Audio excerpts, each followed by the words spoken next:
السلام علیکم ورحمۃ اللہ وبرکاتہ نحمده ونصلی علی رسولہ الکریم اما بعد۔ آج کا سبق سن لیجئے۔ آج کے سبق کی سرخی ہے پیارے اللہ سے محبت کیجئے، پارٹ نمبر 31۔ حضرت عبداللہ ابن عباس رضی اللہ تعالی عنہما فرماتے ہیں کہ رسول اللہ صلی اللہ علیہ وسلم سے عرض کیا گیا، ہمارے لیے کس شخص کے پاس بیٹھنا بہتر ہے؟ پوچھا گیا ہم کس کے پاس بیٹھیں؟ رسول اللہ صلی اللہ علیہ وسلم نے ارشاد فرمایا، ایسے شخص کے پاس بیٹھو جس کو دیکھنے سے تمہیں اللہ تعالی یاد آئے، جس کی بات سے اور جس کے بیان سے اور جس کی دینی سبق سے تمہارے عمل میں ترقی ہو، اور جس کے عمل سے تمہیں آخرت یاد آ جائے۔ ایسے شخص کو پکڑو کہ جس کو دیکھ کر اللہ یاد آئے، اس کی باتوں سے ایمان تازہ ہو، اس کی باتوں سے علم تازہ ہو، اس کی باتوں سے آخرت بھی یاد آ جائے۔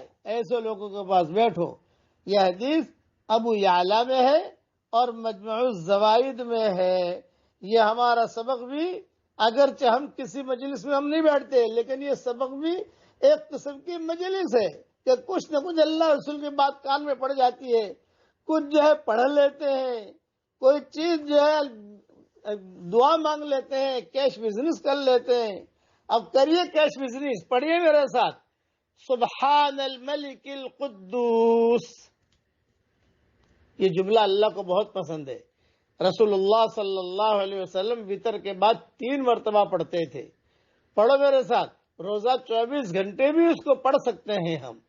گنگنائیے، روٹی بناتے بناتے پڑھیے، جو ہے اپنا گھر کا کام کرتے کرتے پڑھیے، بچوں کو پڑھوائیے۔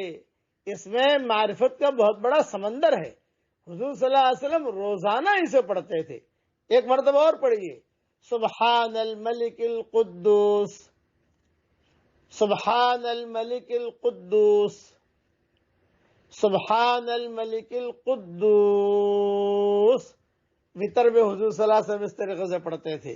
اللہ تعالی ہم سب کے دلوں میں اس کی محبت اور معرفت کا سمندر اللہ داخل فرما دے، اور ہماری آنکھوں میں، اے اللہ ہماری آنکھوں میں تیری محبت کا سرما لگا دے، اور ہمارے دلوں میں تیری معرفت کا نور کوٹ کوٹ کے بھر دے، اور جو بیمار ہو ان سب کو تو شفا دے۔